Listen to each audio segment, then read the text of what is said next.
Hi guys, E classes with PK channel पे मैं पिंटू कुमार दास आपका स्वागत करता हूं। आज हम सभी पढ़ेंगे समावेशी शिक्षा के बारे में। ये समावेशी शिक्षा क्या है, इसका सबसे पहले नींव कहाँ पड़ा और इसका क्या मायने हैं मनोविज्ञान में। तो पहले हम ये जान लें कि समावेशी शिक्षा है क्या। ठीक है, तो समावेशी शिक्षा के बारे में हम बता दें आपको कि सामाजिक रूप से बुद्धिमत्ता या भाषाई या लैंगिक या भावनात्मक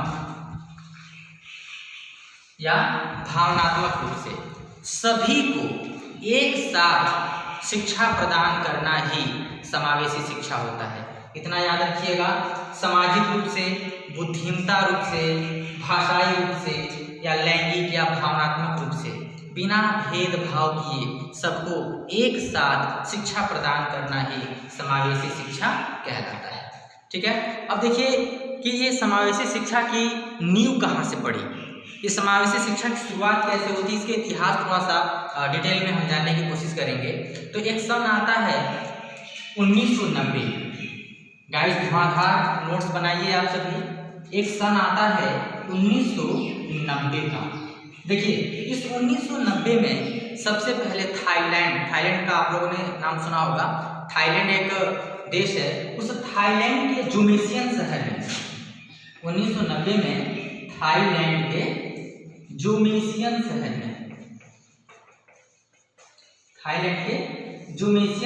में एक सम्मेलन हुआ। थाईलैंड के जुमेसियन शहर में 1990 में एक सम्मेलन हुआ। उस सम्मेलन का नाम रखा गया था जुमेसियन विश्व सम्मेलन। उस सम्मेलन का नाम रखा गया था जुमेसियन विश्व सम्मेलन। जुमेसियन विश्व सम्मेलन। इस जुमेसियन विश्व सम्मेलन में हुआ क्या था, देखिए इसका एक उद्देश्य था और इस उद्देश्य को सभी देशों ने लेकर के चला था। इस थाईलैंड में जुमेसियन विश्व सम्मेलन में लगभग कुल मिलाकर के 50 देशों ने हिस्सा लिया था। इतना याद रखिएगा, 50 देशों ने हिस्सा लिया था। और इसका उद्देश्य क्या था? इसका उद्देश्य ये था कि शिक्षा के क्षेत्र में सबको समान अवसर प्रदान करना। इसका उद्देश्य था कि शिक्षा के क्षेत्र में, इसका उद्देश्य याद रखिएगा, इसका उद्देश्य था कि शिक्षा के क्षेत्र में सबको समान अवसर प्रदान करना।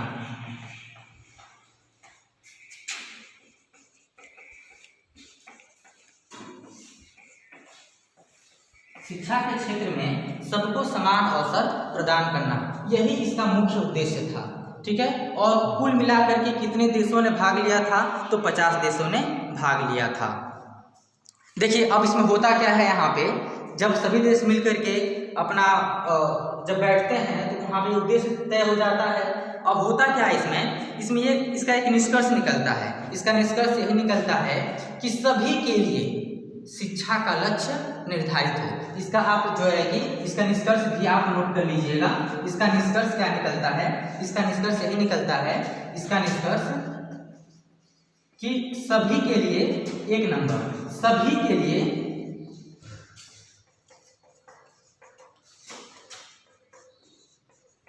शिक्षा का समान अवसर, यानी कि सभी के लिए जो शिक्षा का जो अवसर है वह समान अवसर क्या होना चाहिए? समान अवसर प्राप्त होना चाहिए। पहला बिंदु तो यह है। ठीक है, और दूसरा बिंदु यह है कि बच्चा हो, प्रौढ़ हो, सभी को शिक्षा की सुविधा प्रदान करना, चाहे वो बच्चा हो या प्रौढ़ हो। ठीक है, सभी को शिक्षा की सुविधा प्रदान करना, सभी को शिक्षा की सुविधा प्रदान करना, ये याद रखिएगा। इसके यही निष्कर्ष निकले थे। ठीक है, कि सभी को समान अवसर दिया जाए शिक्षा के लिए। ठीक है, और चाहे वो प्रौढ़ हो, बच्चा हो, ठीक है, सभी के लिए शिक्षा की सुविधा प्रदान की जाए।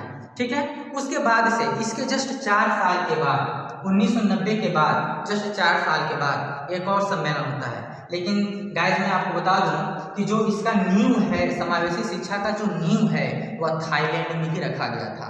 ठीक है, उसके बाद से इस पे थोड़ा सा विस्तृत चर्चा होने लगी। यानी कि जब सन 1994 का समय आया, सन 1994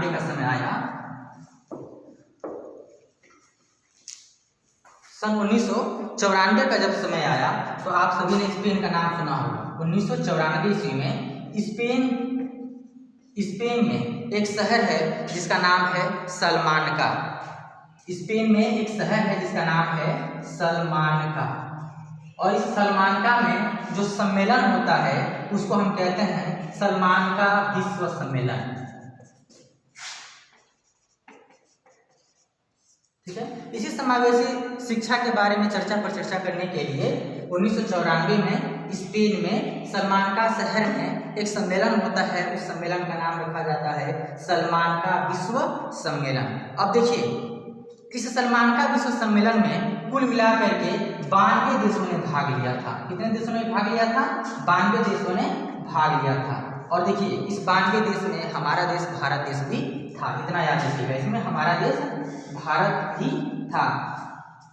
और इसमें कुछ अंतर्राष्ट्रीय संगठनों ने भी भाग लिया था। लगभग 25 अंतर्राष्ट्रीय संगठनों ने भाग लिया था। 25 अंतर्राष्ट्रीय संगठनों ने भाग लिया था। ठीक है, और देखिए, इस सम्मेलन का जो मुख्य उद्देश्य था, वो मुख्य उद्देश्य क्या था? तो मुख्य उद्देश्य यही था कि विशेष शैक्षिक आवश्यकता वाले, आपको बता दें, विशेष शैक्षिक आवश्यकता वाले, इसका उद्देश्य नोट कर लीजिएगा। इसका उद्देश्य था कि विशेष शैक्षिक आवश्यकता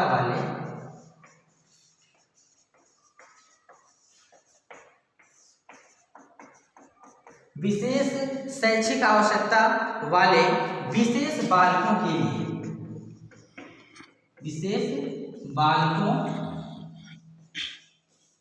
के लिए, विश्व सम्मेलन, इसका यही उद्देश्य था। इसका यही उद्देश्य था कि विशेष शैक्षिक आवश्यकता वाले विशेष बालकों के लिए विश्व सम्मेलन। ठीक है, यह सम्मेलन जो हुआ था 1994 में हुआ था, स्पेन के सलमानका शहर में हुआ था।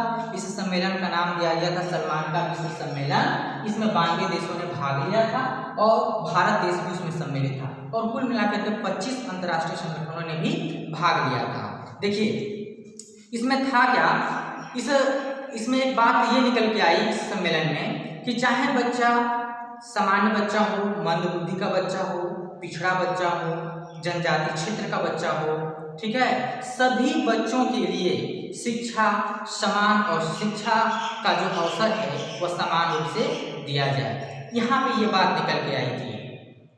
और जो विशेष आवश्यकता वाले बच्चे हैं उनको सामान्य बच्चों के साथ बैठा करके एक छत के नीचे, ठीक है, शिक्षा प्रदान किया जाए। ये बातें यहाँ से निकल के आई थी 1994 में। ठीक है, अब इसी चीज को मद्देनजर रखते हुए एनसीईआरटी और एनसीएफ ने अपना अलग अलग डेफिनेशन दिया था।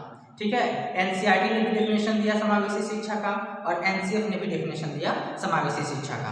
देखिए, एनसीईआरटी ने क्या कहा, एनसीईआरटी का डेफिनेशन, ये दोनों डेफिनेशन बहुत ही इंपॉर्टेंट है। एनसीईआरटी और एनसीएफ दोनों ने क्या कहा था, देखिए, जो एनसीईआरटी था, एनसीईआरटी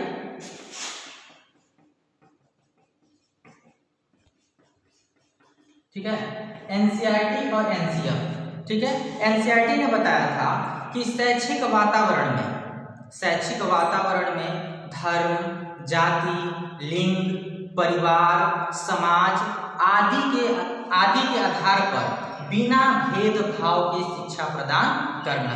धर्म हो, चाहे जाति हो, चाहे लिंग हो, परिवार हो, समाज हो, आदि के आधार पर जो है कि बिना भेदभाव के सभी को समान अवसर देना और सभी को समान शिक्षा प्रदान करना, ये एनसीईआरटी ने बताया था डेफिनेशन समावेशी शिक्षा का।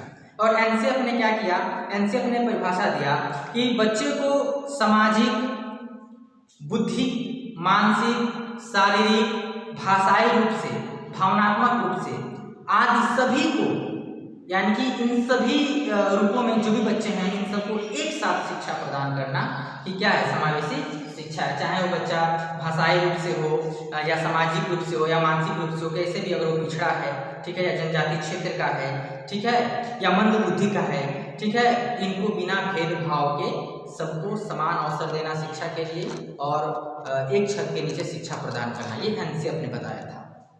अब देखिए सबसे इम्पोर्टेंट बात तो ये है कि समावेशी शिक्षा में किस प्रकार के बच्चे सम्मिलित होते हैं, ठीक है, ये पिछली बार यूपीटेट में पूछा भी हुआ है, ठीक है। समावेशी शिक्षा में किस प्रकार के बालक सम्मिलित होते हैं, तो देखिए किस किस प्रकार के बालक सम्मिलित होते हैं ये हम आपको बता दें। समावेशी शिक्षा में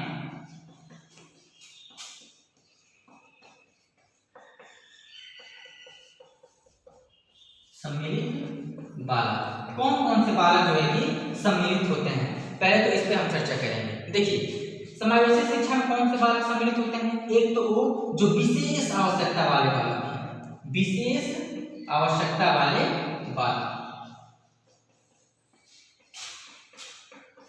विशेष आवश्यकता वाले बालक, ठीक है। जैसे कि कोई बच्चे ऐसे हैं जो मंद बुद्धि के हैं, यानी कि सामान्य से नीचे हैं, मंद बुद्धि के हैं, या पिछड़े बच्चे हैं, या जनजाति क्षेत्र के बच्चे हैं, ये सभी के सभी बच्चे, ठीक है, विशेष आवश्यकता वाले श्रेणी में आ जाएंगे, ठीक है। दूसरा तो ये जो मानसिक, दूसरा हम ये कह सकते हैं कि जो बच्चे मानसिक रूप से, ठीक है, या शारीरिक रूप से, मानसिक रूप से या शारीरिक रूप से या किसी की तंत्रिका तंत्र, ठीक है, जैसे जिस बच्चों में तंत्रिका दोष होता है, तंत्रिका तंत्र, ठीक है, या भाषाई रूप से जो बच्चे क्या हैं पिछड़े हैं, भाषाई रूप से जो बच्चे क्या हैं पिछड़े हैं, ये बच्चे भी क्या होते हैं इस समावेशी शिक्षा में सम्मिलित होते हैं, ठीक है।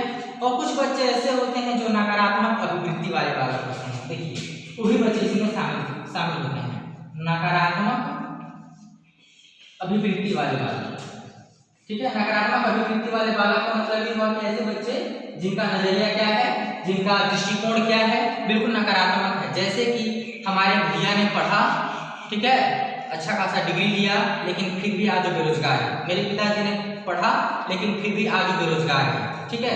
ऐसे जो बच्चे होते हैं वो नकारात्मक अभिवृत्ति वाले बच्चे होते हैं, ठीक है। फिर देखिए इसमें और कौन से बच्चे सम्मिलित होते हैं, इसमें भी बच्चे जैसे कि पाठ्यक्रम के कारण पिछड़े बालक, पाठ्यक्रम के कारण पिछड़े बालक, वो भी क्या होते हैं इसमें सम्मिलित होते हैं। जैसे कि अब कक्षा 3 का बच्चा है, उससे कक्षा 5 के स्तर का सवाल पूछा जाए या कक्षा 5 के स्तर का प्रश्न पूछा जाए तो वह बच्चा क्या होगा बता नहीं पाएगा, या कक्षा 3 का बच्चा उसे कक्षा 5 के स्तर का पाठ्यक्रम दे दिया जाए पढ़ने के लिए, ठीक है, तो वह बच्चा क्या हो जाएगा, वह बच्चा पाठ्यक्रम के कारण पिछड़े बालक की श्रेणी में आ जाएगा, ठीक है। कुछ बच्चे ऐसे होते हैं जो बौद्धिक भिन्नता के कारण पिछड़े होते हैं, उनको भी इसी श्रेणी में हम रखते हैं, बौद्धिक भिन्नता के कारण, बौद्धिक भिन्नता के कारण पिछड़े बालक। देखिए बौद्धिक भिन्नता के कारण पिछड़े बालक में जैसे कि कुछ बच्चे सामान्य से, जैसे कि मंद बुद्धि के हो गए, सामान्य स्तर से नीचे मंद बुद्धि के हो गए, क्षीण बुद्धि के बालक हो गए, ठीक है, जड़ बुद्धि के बालक हो गए, मूढ़ बुद्धि के बालक हो गए, ठीक है, और जिनका IQ लेवल बिल्कुल कम है, वो सभी के सभी बौद्धिक भिन्नता के कारण पिछड़े श्रेणी में आ जाएंगे। तो और जो विशिष्ट बालक है, और जो विशिष्ट बालक है, ठीक है, विशिष्ट बालक, ठीक है, जैसे कि विशिष्ट बालक में, विशिष्ट बालक वे बालक होते हैं जो सामान्य से क्या हो नीचे भी हो और सामान्य से ऊपर भी हो, या प्रतिभाशाली बालक भी विशिष्ट बालक होता है, और मंद बुद्धि का बालक भी विशिष्ट बालक होता है। तंत्रिका तंत्र दोष वाला यानी कि अपंग बालक भी जो होता है वो भी विशिष्ट बालक होता है, ठीक है। तो ये भी क्या हो जाएंगे इस समावेशी शिक्षा में सम्मिलित बालक हो जाएंगे। तो इस तरीके से ये सभी बच्चे क्या होते हैं समावेशी शिक्षा में सम्मिलित होते हैं, ठीक है। फिर एक अलग से फिर हम इसी टॉपिक पे थोड़ा सा और हम वीडियो बनाएंगे, थोड़ा सा ये वीडियो बड़ा हो जाएगा, ठीक है। तो हम फिर मिलते हैं दूसरे पार्ट में। धन्यवाद।